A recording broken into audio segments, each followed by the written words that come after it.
Pues vos comparteix pantalla i començam.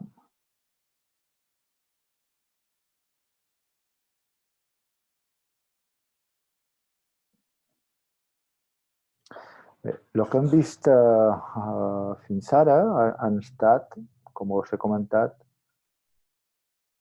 coses purament estàtiques, com trobar aquestes poblacions, quina és la relació que té amb el topatge, el que seria també les propietats elèctriques en relació a la conductivitat. I avui veurem un poc de la part dinàmica, com us he comentat. Primer de tot,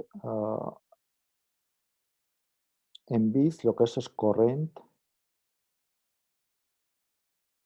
que és la corriente de arrastre.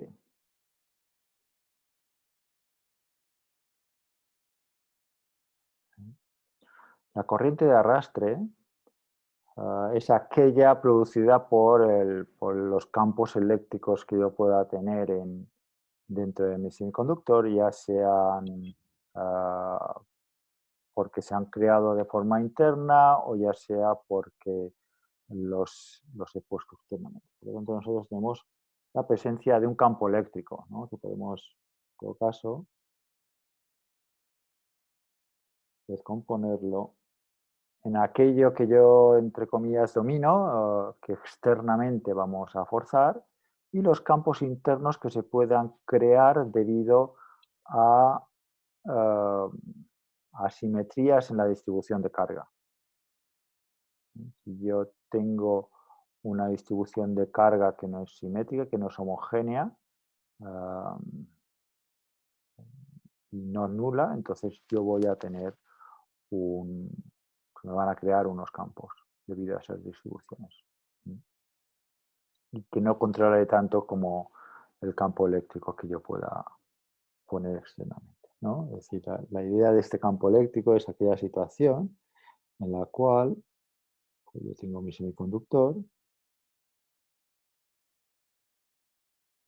lo conectamos a una fuente de tensión, el semiconductor, con lo cual forzamos ese campo eléctrico externo y a la vez, a su vez, se me crea una corriente, lo que sea.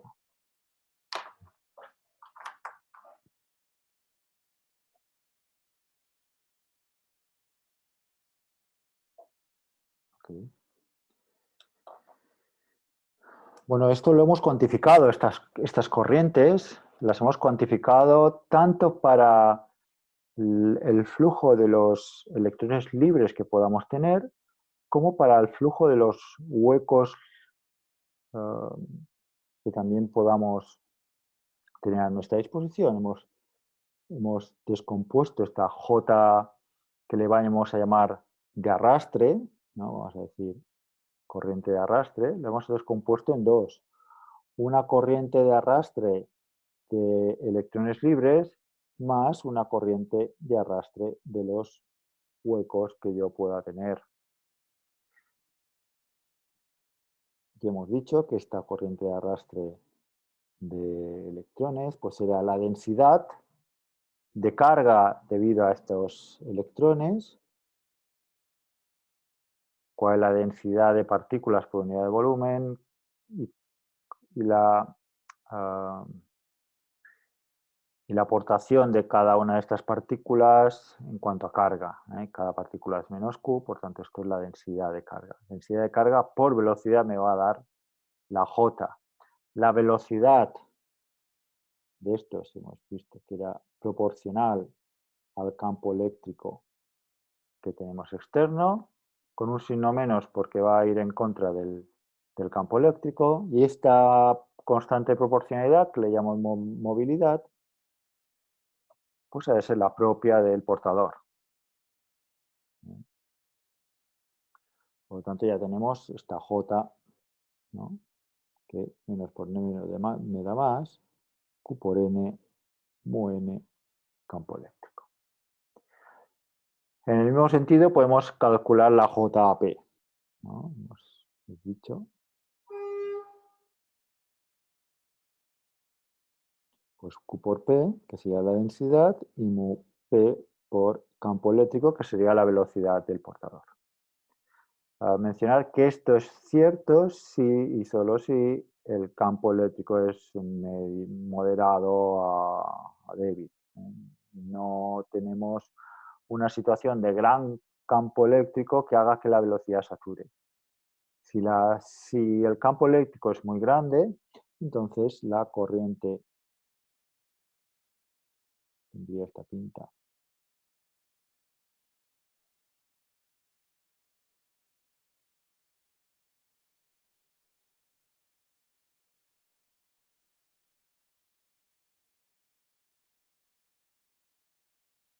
VSAT, P y VSAT-N serían las velocidades de saturación de los portadores y que no dependerá ya del campo eléctrico.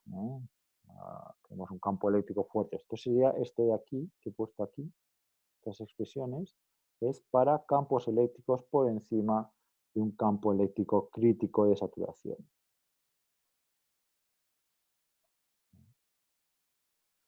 En general, durante el curso veremos esta situación de campos eléctricos por debajo del campo eléctrico crítico, con lo cual esto no será aplicable. Lo que será aplicable es esta dependencia lineal con el campo eléctrico que tenga. Este un poco ya lo habíamos estado viendo. Y ahora introducimos una nueva componente de corriente que es la corriente de difusión.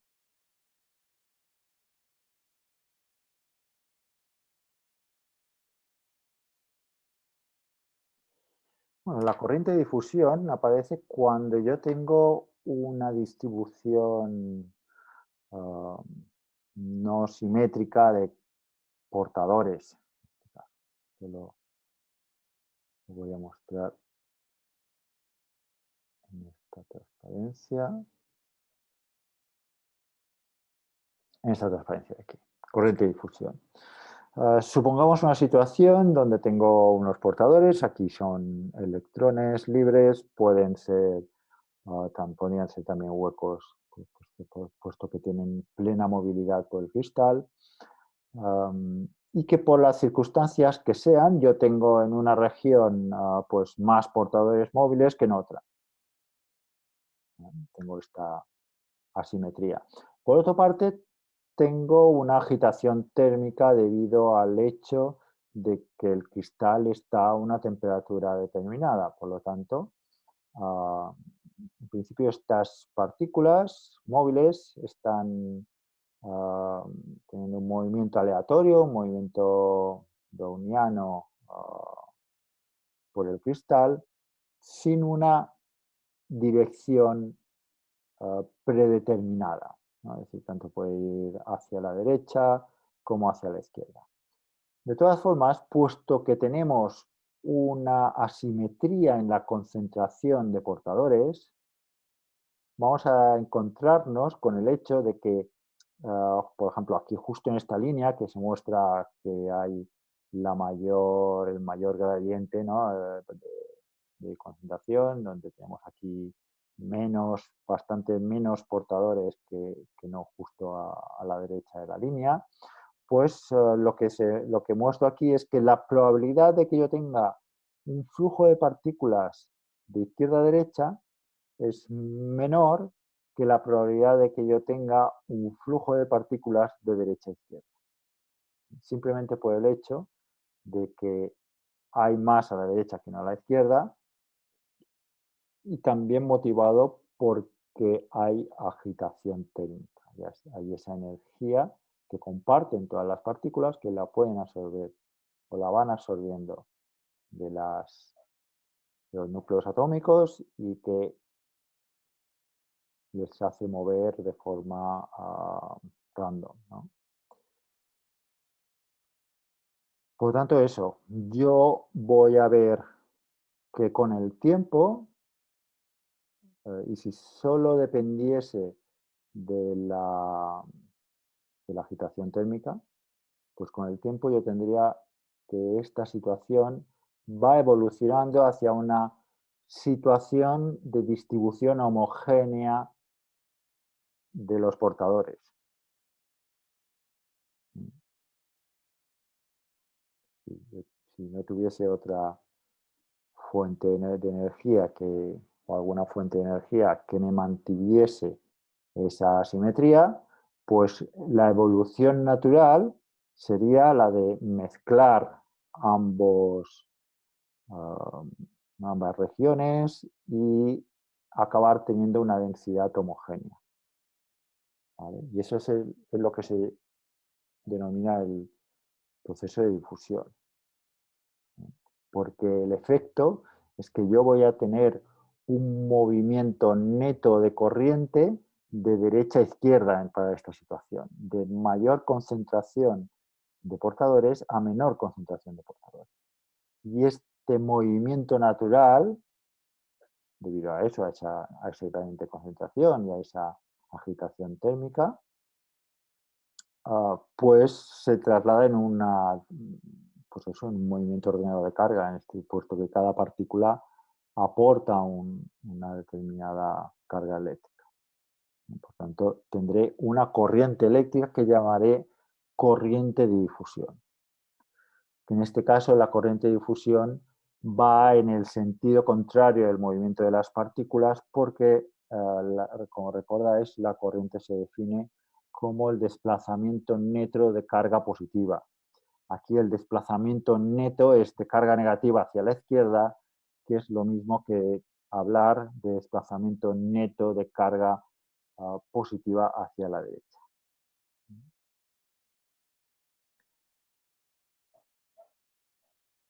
Ya volviendo a cuál sería esa corriente de difusión, pues comentar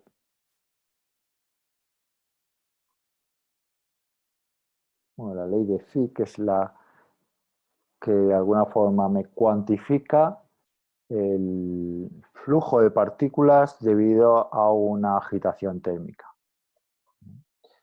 La idea es que yo tengo, pues eso, una mayor concentración o una concentración que depende de la posición, dependiendo de cada punto del espacio, pues yo tengo una concentración de partículas determinada. Estas partículas pues se van moviendo de forma aleatoria y esta nube, en este caso esta nube de partículas, por difusión pues se irá expandiendo, ¿no? Esta es un poco la idea. El flujo de partículas vamos a encontrar que siempre se dirige en contra del gradiente. Es decir, si por ejemplo aquí en el centro es donde tengo más concentración de partículas y a medida que me voy radialmente alejando de este punto, pues voy teniendo menos, por decir algo, pues tendré que el gradiente mira hacia el centro, ¿no? Este sería el gradiente de concentración.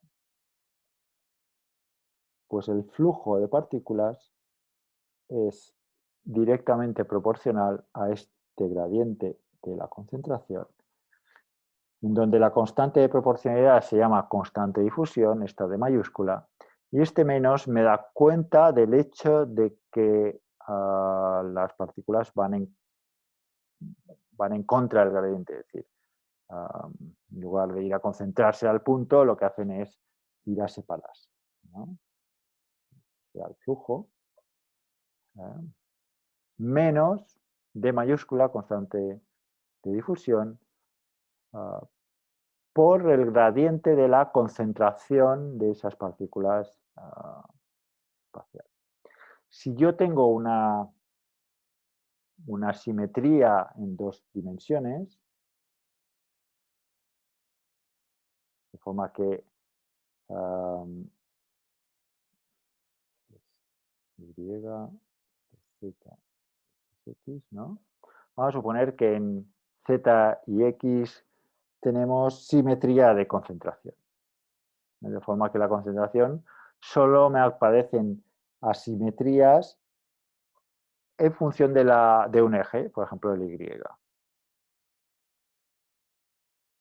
Para esa situación vamos a decir, unidimensional, ¿no? Porque solamente hay una dimensión que me va a definir un poco las diferencias, en este caso las diferencias en concentración y por tanto las corrientes se dan en este eje.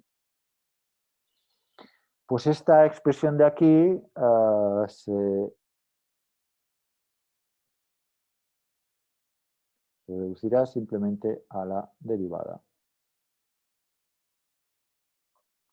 respecto al eje en donde yo tengo la asimetría. Esto va a ser bastante común durante la asignatura porque los dispositivos electrónicos se suelen construir con, con este tipo de geometría. Es decir, yo voy a tener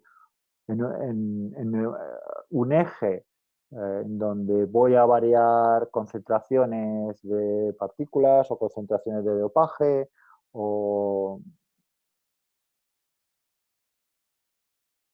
incidencia lumínica, etcétera.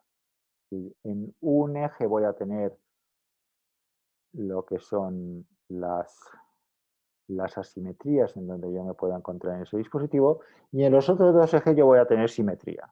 Es decir, que si yo me voy en el eje X o me muevo en el eje Z, pues no me cambia, por ejemplo, la concentración de dopaje, por decirlo de alguna forma. Por tanto, los dispositivos electrónicos como el diodo, el fluodo o el transistor bipolar, pues tienen esa simetría unidimensional.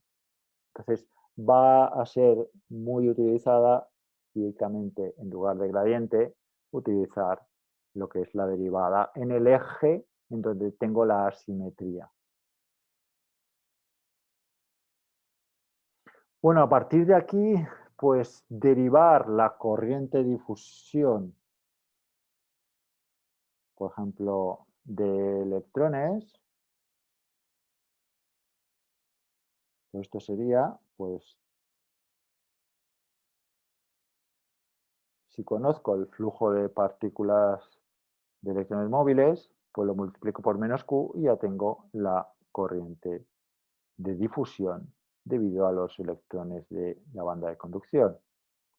Esta phi sub n, pues como es proporcional a la derivada, en este caso de la concentración de portadores, que será n minúscula, esto será Q, vamos a poner un sub n porque la constante de difusión dependerá del tip de la naturaleza de la partícula, por la derivada respecto al eje en donde me va a variar. Bueno, aquí he puesto Y, aquí pongo X. Bueno, normalmente utilizaremos X. El eje en el cual me varía. Me varía la concentración o lo que sea. Esto será, entonces, hemos puesto J de arrastre de electrones, esto era igual a Q en campo eléctrico, J de arrastre de huecos, Q de campo eléctrico, J de difusión de electrones, Q de n derivada de n respecto de ese eje en donde no vamos a tener simetría de concentraciones. Y luego tendríamos la corriente de difusión de los huecos. En este caso, el menos no me lo puedo quitar por la Q, por tanto tengo Q de P derivada de P respecto de la posición.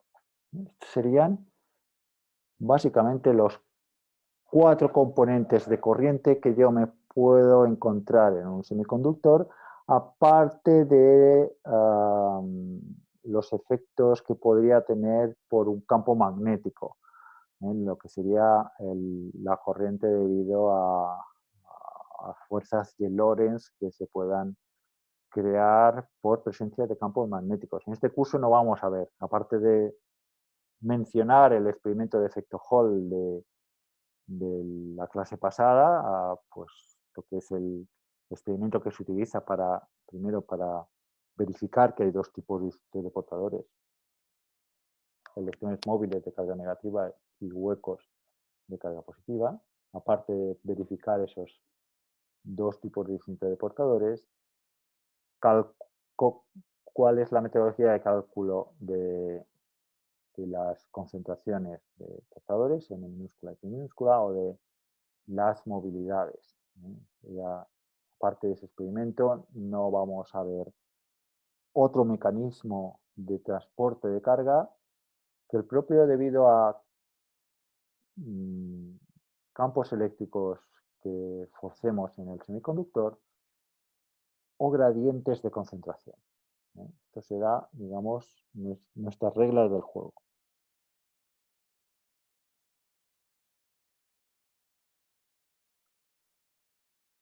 En relación a estas constantes D mayúscula sub n y D mayúscula sub p, mencionar que estarán relacionadas con las movilidades.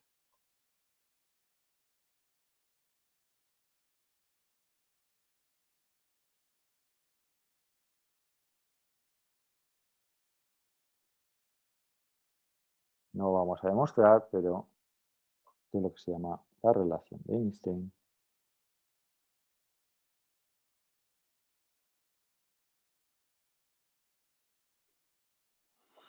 Que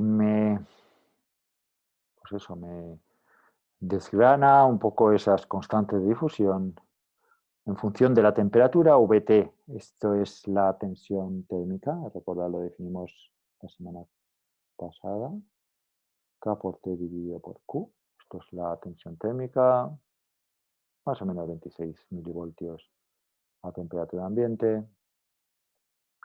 Esa tensión térmica por la movilidad me da esa constante que estoy utilizando aquí para definir o para calcular cuál es mi corriente de difusión. Por tanto, estas van a ser las reglas del juego para saber pues, el valor de intensidad de corriente neta que tengamos, ¿no? Es decir, la corriente total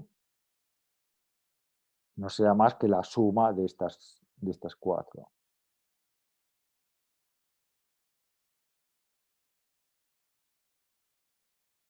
La suma de estas cuatro componentes me dará la corriente total que fluya por el semiconductor.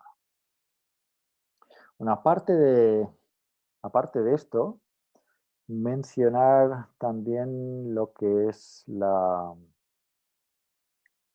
cosa que hemos visto hasta ahora, que ya la hemos introducido, que es el diagrama de bandas, pero ahora vamos a ver cómo puedo extraer información muy útil del comportamiento de las corrientes, del comportamiento o de la presencia de campos eléctricos dentro de un semiconductor a partir de lo que es el diagrama de bandas.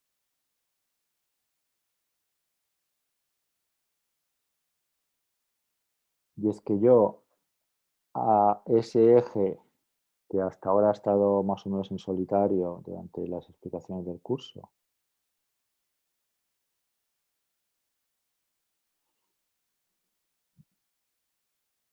que es el eje de la energía,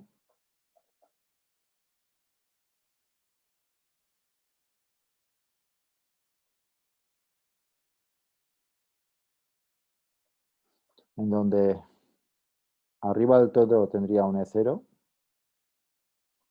Este cero sería la energía mínima que ha de tener un electrón para estar fuera del alcance del semiconductor y no caer en esa trampa de electrones que representa. Luego hemos visto pues, el mínimo de la banda de conducción. Aquí yo tengo pues, los electrones, sobre todo se me agolpan justo en este mínimo, a una temperatura X. Luego tenemos la banda de valencia. Por debajo pues tenemos prácticamente llenas todas las capas de valencia.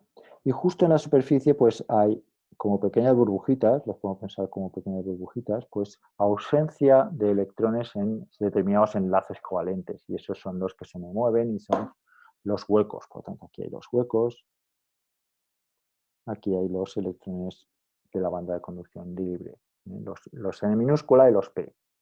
¿Qué más hemos visto? Hemos visto que justo más o menos en medio teníamos un valor de referencia que le llamamos S sub pi, la energía intrínseca de Fermi, que es el valor que ha de tener la energía de Fermi para que las dos poblaciones de Ness y Pes sean iguales. Si la energía de Fermi está más cercana a la E sub c, entonces tendremos un semiconductor tipo N. Si está más cercana a la E sub v, que no a la E sub c, entonces tendremos un semiconductor tipo P, en donde el portador mayoritario serán los huecos. Y si la E sub F va justo por encima de la E sub pi, entonces ¿no? se sobrepone, entonces tenemos un semiconductor intrínseco en donde el número de electrones libres es igual al número de huecos. Entonces vamos a suponer, yo que sé, que es un semiconductor tipo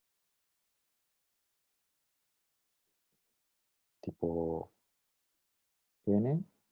Aquí tendremos pues, que N0 es mucho mayor que N sub pi, mucho mayor que P0. Porque esto es del orden del electronvoltio, por pocas décimas o por poco que me salga de unas decenas de milielectronvoltios, pues ya las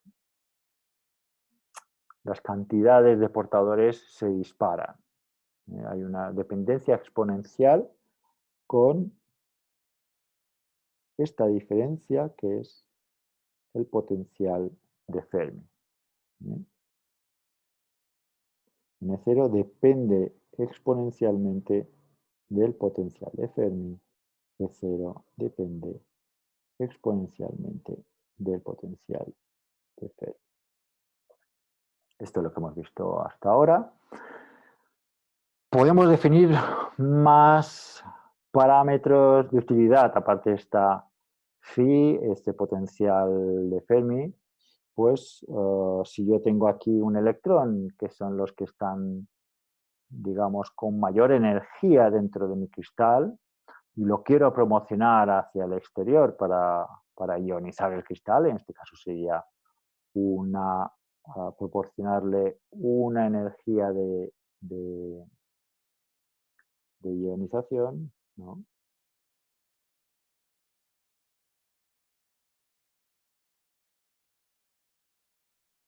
Esto se le denominaría la afinidad electrónica,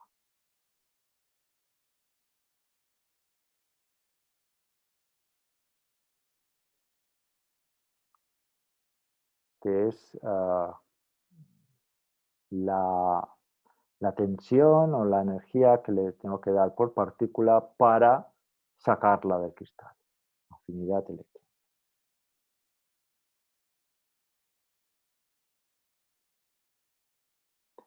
No confundir la afinidad electrónica de un cristal con la afinidad electrónica de un átomo. Es decir, no es lo mismo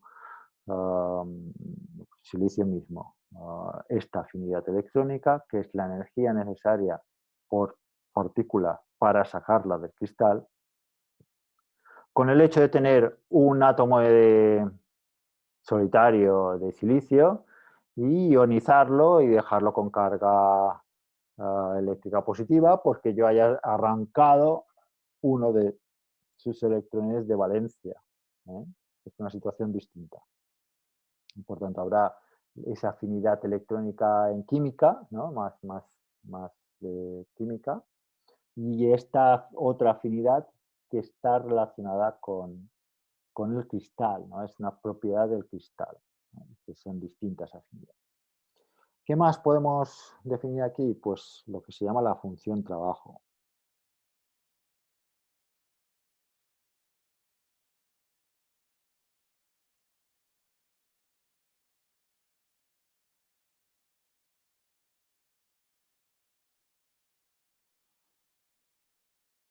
que es la diferencia de tensiones o de energías por partícula entre el electrón libre y SUPF, ¿no? Un valor de referencia. La función trabajo.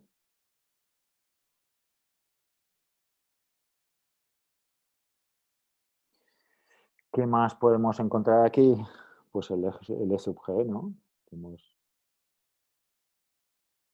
visto ya. A este no lo multiplico por Q porque esto ya es directamente unidades de energía. Estas son unidades de tensión, por lo tanto lo tengo que multiplicar por Q para tener esa unidad de energía. ¿Ok? ¿Vale? Por tanto, esto ya lo habíamos visto. En principio, de aquí a aquí hay bastante más distancia o más energía, más alto energético que de aquí a aquí. Simplemente en nuestra escala. Por eso le he puesto, he roto aquí el eje. Bueno, pues aprovechando este diagrama, pues el eje que me queda o los dos ejes que yo pueda tener aquí, en electrónica se utilizan para poner una magnitud geométrica como es la posición, ¿no? Por lo tanto, aquí tendríamos, por ejemplo, dos ejes, X e Y. En la mayor parte del curso, solamente este diagrama de bandas solamente tendrá una dimensión espacial, que es aquella en la cual voy a tener variaciones pues, de concentración, normalmente de concentración de impurezas. Y en los otros dos ejes, pues tendría pues simetría en esas concentraciones. Se pueden establecer diagramas de bandas con dos ejes espaciales, por ejemplo, en transistores MOS, ¿no? En donde también puede ser útil porque pueda tener, en este caso, una variación en dos dimensiones de los posibles dopajes, ¿no? Pero en general lo que tendremos será simplemente una, ¿no? Estos dos ejes, el de energía con relación a un espacial, que es donde tengo esas variaciones de concentración.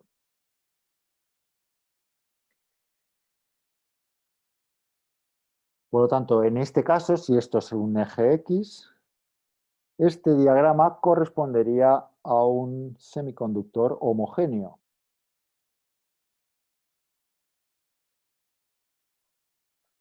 En cuanto a distribución del dopaje.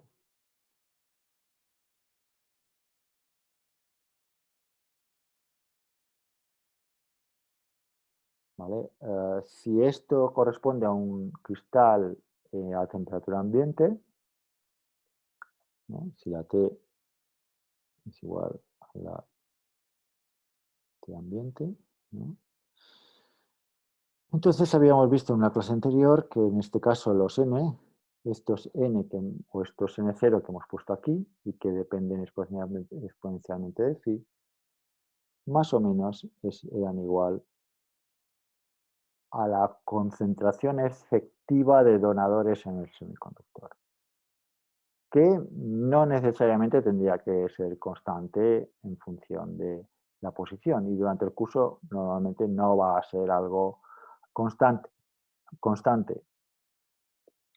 puesto que aquí la función, el potencial de Fermi, si os fijáis, es igual para todas las posiciones X, ¿no? Me voy desplazando en el eje X y esta phi es constante, ¿no? N0 será constante y por lo tanto corresponde a una situación en donde N sub D es constante, ¿no? Es decir, no depende de la posición. Semiconductor homogéneo.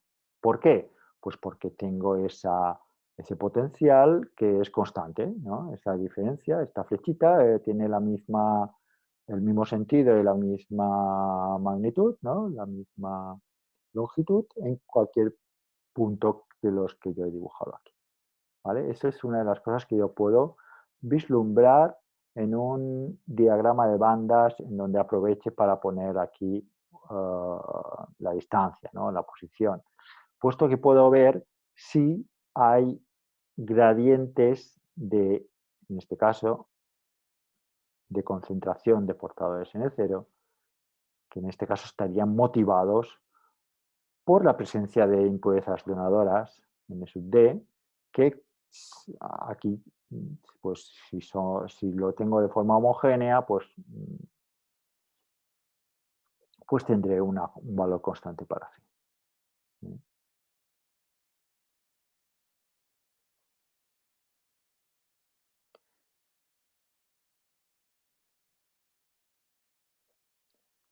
Una cosa en relación a cómo ha de variar la energía de Fermi en, en un semiconductor.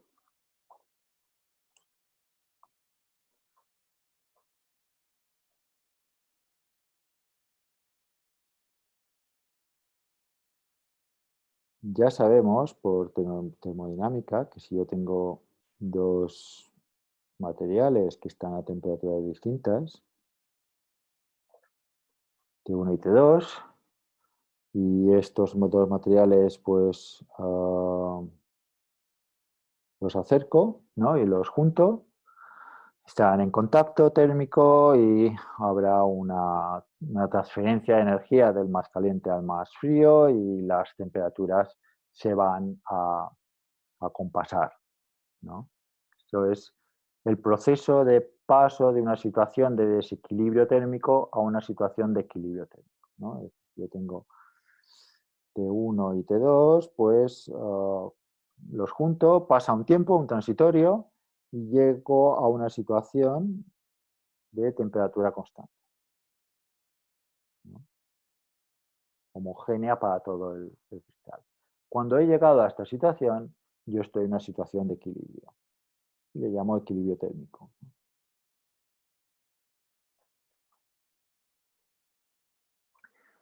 Si, si yo dibujo aquí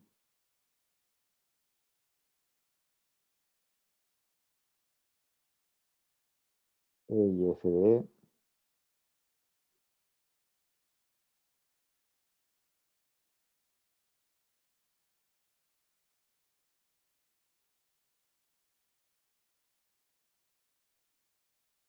vamos a suponer, pueden estar a temperatura, a igual temperatura o distinta, pero vamos a suponer que la energía de Fermi de uno y la energía de Fermi del otro son distintas. Las razones por las cuales puedan ser distintas, pues va desde que la temperatura no sea igual hasta que uno esté ionizado, es decir, que hayamos incorporado electrones de más en relación a los que tendría que tener para estar con neutralidad de carga, o, o hemos añadido electrones o hemos sacado electrones ¿no? afuera del cristal y tenga menos electrones que protones totales en mi cristal. Entonces, allí tendríamos una situación en donde no todas las bandas de energía de valencia van a estar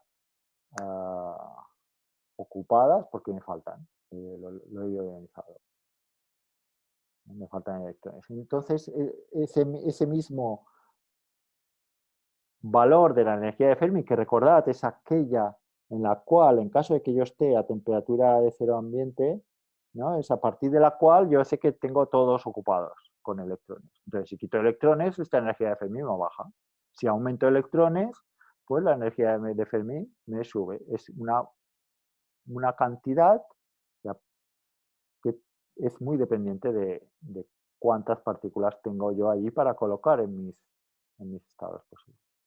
Pues tengo dos cristales pues con energía de Fermi distintas, ¿no? También pueden tener temperatura distinta. y los junto.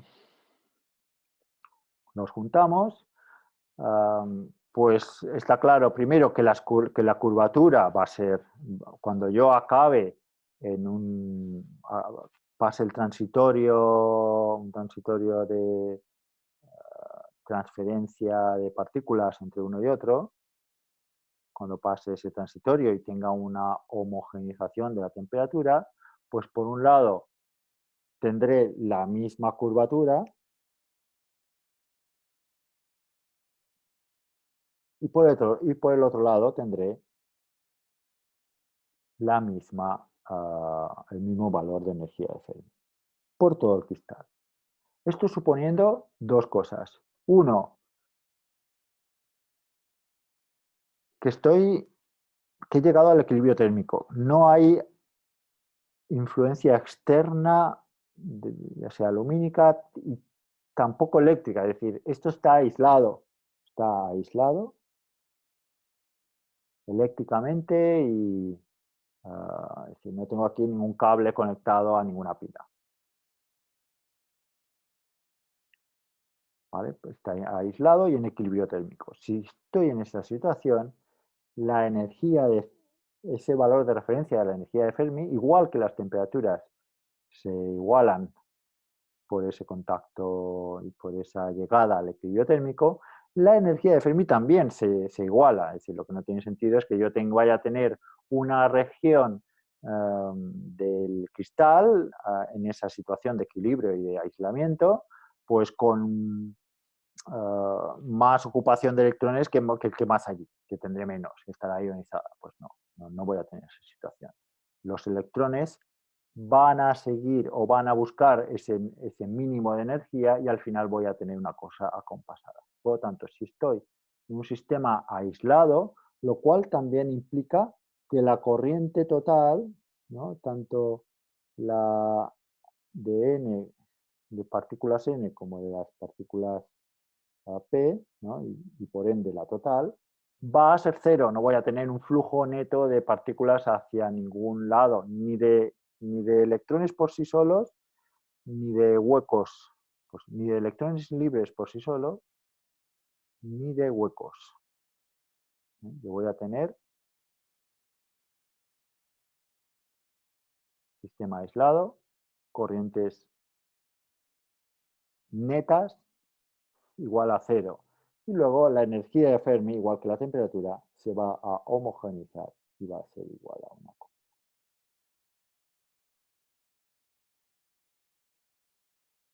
Y esto va a estar relacionado con esto.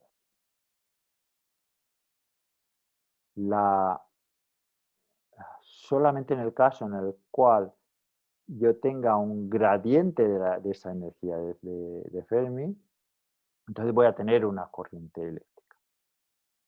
Bueno, de hecho, ya no estaremos puramente en el equilibrio térmico porque además, además de la agitación térmica tendríamos una influencia externa debido al campo eléctrico que estoy poniendo, pero estaríamos en una situación de equilibrio. A esta energía de Fermi le llamaríamos cuasi nivel de Fermi, pero bueno, es igual. Por el momento lo consideramos así. Por tanto, corriente C igual a cero está relacionado con el hecho de que la energía de Fermi vaya a ser constante, que su derivada sea cero, básicamente.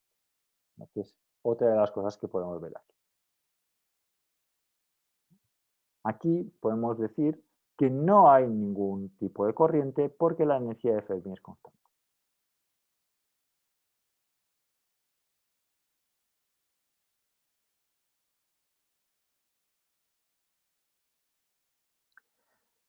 Otra de las cosas que podemos observar en este tipo de diagramas, en donde mezclamos la parte del nivel de energía con la parte espacial, son los campos eléctricos que yo pueda tener en el interior. Yo esto puedo observar un campo eléctrico a partir de la observación de estos diagramas de bandas. Lo vamos a ver a continuación. El campo eléctrico podemos poner como aquella magnitud o esa fuerza electrostática por unidad de carga, esa fuerza electrostática conservativa, del cual emana, o podemos poner esa magnitud escalar, ¿no? Que sería el potencial, que es una forma distinta de poner lo mismo. Aquí lo tenemos en forma de fuerzas, ¿no? O de fuerza por unidad de carga. Aquí lo tenemos en forma de energías, o de energía por unidad de carga. Esto es un escalar y esto es un vector, pero me da cuentas exactamente del mismo fenómeno, que es el hecho de que una partícula, por tener carga, crea un campo de fuerzas o crea una determinada distribución de potencial a su alrededor. De forma que una cosa y la otra, en el fondo, al ser lo mismo, que emana de esa fuerzas electrostáticas que aparecerán en los alrededores de esa carga eléctrica, pues, pues yo puedo hablar en términos de esas fuerzas o de esa magnitud de tensión, ¿no? De ese escalar o de ese campo vectorial. El potencial, que no es más que la energía por unidad de carga. En el caso de los electrones que están ocupando estos niveles, pues esa unidad de carga es menos Q.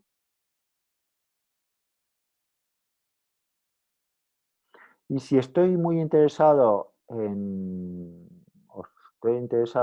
los electrones que están libres, ¿no? Que son los que estarán al arbitrio de esas fuerzas, ¿no? Los que están al arbitrio de esas fuerzas eléctricas que pueda haber en el semiconductor, son aquellos que están localizados justo en la banda de conducción. Hemos comentado que están prácticamente todos aquí, justo en esa opción. Y son los que me contribuyen a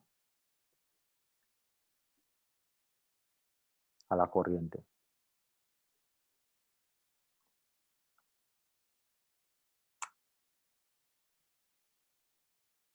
Por el momento, suponiendo que esto fuese semiconductor tipo N. Si fuese semiconductor tipo P, pues tendríamos algo parecido, pero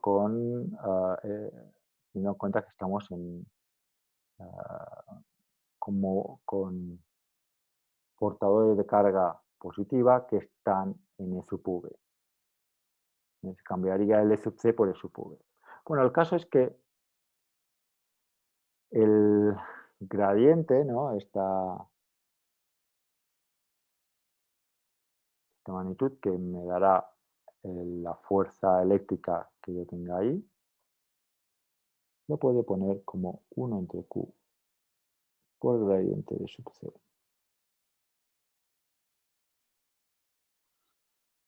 Y si me voy a una simetría unidimensional,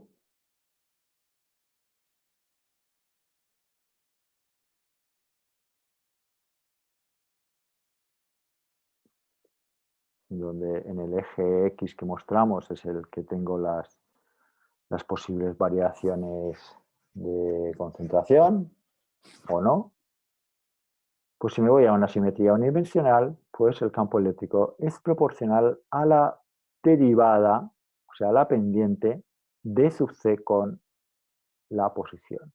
Por tanto, aquí, por ejemplo, podemos ver que el campo eléctrico que cruza esto es cero, porque E sub C es constante. La derivada a cero. También E sub V es constante. Por tanto, lo que estoy comentando para los electrones que estén aquí también sirve para los huecos que están aquí. Es más, de hecho, esta E sub G es una constante del cristal. Para variar la E sub G o he de hacer variaciones importantes de temperatura o simplemente de cambiar la estructura cristalina de forma evidente, lo cual no va a suceder en electrónica, en mi dispositivo que tenga ahí. Yo tengo ahí un silicio y ese sub G es 1,12 en cualquier punto del silicio que yo ponga ahí en el circuito. Y si es germanio, pues el 0,67 electronvoltios será L sub G y eso es una constante del cristal. Por lo tanto, la derivada de sub C es la misma que la derivada de sub V.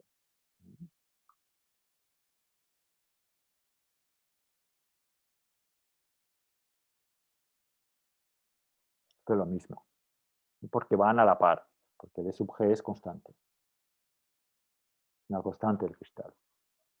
Es más, la E sub pi, que es justo la suma de ambas dividido entre 2, que siempre va por en medio, también será la misma derivada. También puedo poner que el campo eléctrico está regido por...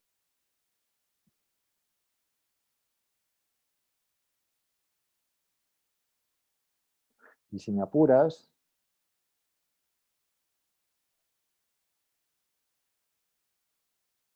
allí donde esté localizada la energía mínima para que el electrón salga del cristal, también va parejo. Es decir, esta afinidad electrónica del silicio también es una constante para el silicio a cualquier situación que podamos tener. Si quiero variar esto, simplemente he de cambiar el material. Evidentemente el material es distinto, el germanio tendrá una afinidad distinta. En silicio, pues no sé, 4, lo que sea.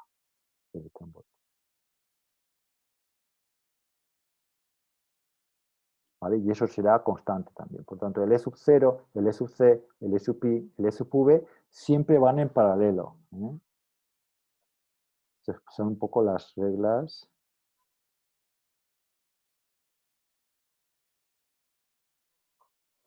de la construcción de un diagrama de bandas. Esto siempre va a ir en paralelo. Y el E sub F. Bueno, el E sub F no necesariamente va a estar en paralelo. Esto es lo que el E sub F es un valor de referencia que depende de la cantidad de partículas que tenemos en una región, también de la temperatura a la que esté, pero sobre todo eso, de la cantidad de partículas.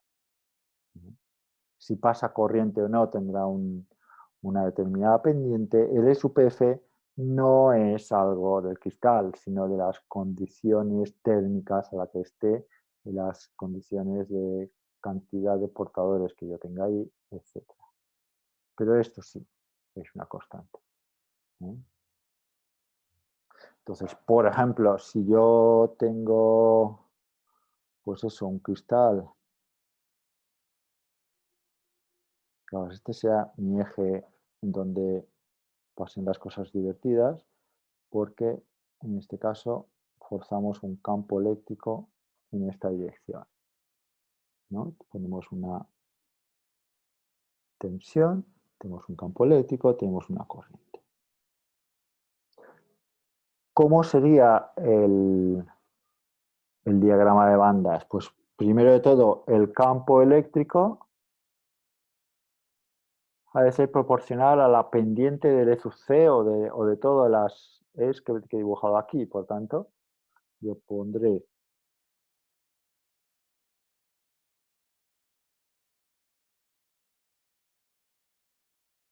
recordad, esto es nuestra escala, de aquí a aquí tendrá más diferencia que no.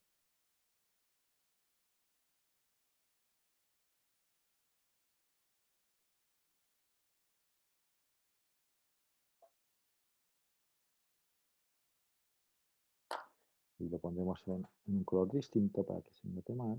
Vamos a suponer que es semiconductor N. Y esto sería super.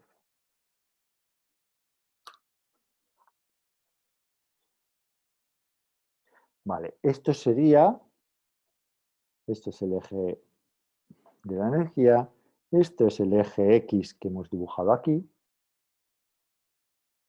Hemos doblado las bandas porque hemos forzado un campo eléctrico, por tanto, hemos creado un gradiente en el sentido de las X, ¿no? Eso me está diciendo que aquí hay un campo eléctrico que mira hacia el eje positivo de las X.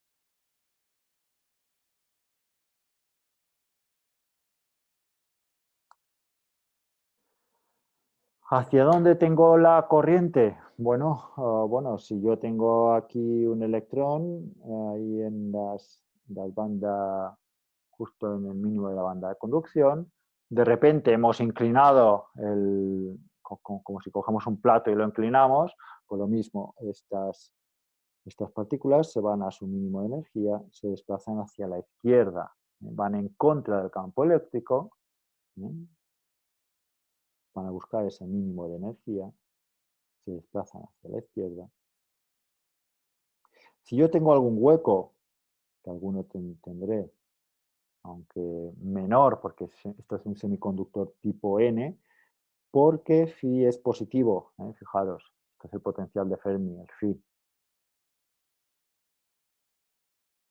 Pues esto, como si fueran pequeñas burbujitas, pues van al máximo, buscan su máximo de energía.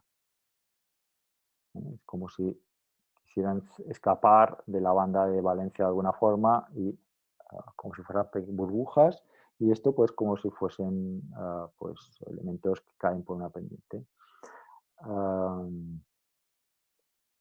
Campo eléctrico hacia la derecha. El hueco va en el sentido del campo eléctrico. El electrón va en el sentido contrario del campo eléctrico. La corriente total va en el sentido del eje X. Y esto será proporcional a la derivada de E sub f. En este caso, la derivada de E sub f no es cero. Y eso me da cuenta de la situación de que no tenemos una distribución homogénea de E sub f. En este caso tenemos una pendiente de E sub f. Está en pendiente. ¿Okay? Bueno, pues me pregunta Lucía, dice, ¿esto pasa porque es homogéneo? Sí, básicamente aquí sería una corriente de arrastre debido a ese campo eléctrico externo que hemos forzado. Aquí no hay difusiones. Aquí hay ese campo eléctrico externo que fuerza una corriente de arrastre y sí, en este caso, pues seguiríamos teniendo más o menos una distribución homogénea de partículas en el cero porque phi es constante, ¿no? Phi es constante, es decir, el potencial de Fermi más o menos es constante, pero hay un flujo neto de partículas ¿no? o de carga en este sentido. José Luis, Sí, adelante. soy Lucía, que preguntaba que si lo de que sean paralelas la E0, EC y todas estas, depende de que sea homogénea o no. Vale, no depende de que sea homogéneo. Eso depende del cristal, de que tú te mantengas en el mismo cristal. Por ejemplo, si tú de repente conectas silicio con germanio, pues de repente te cambiará esta distancia. Esta distancia de sub G siempre es constante para el mismo material. A no ser que tengas asimetría, que vayas haciendo distintos sándwiches de materiales distintos, esta E sub G va a ser constante, esta afinidad electrónica va a ser siempre la misma. Entonces, si yo inclino una banda, pues porque esté forzando con un campo eléctrico externo, todas las bandas se me van a doblar.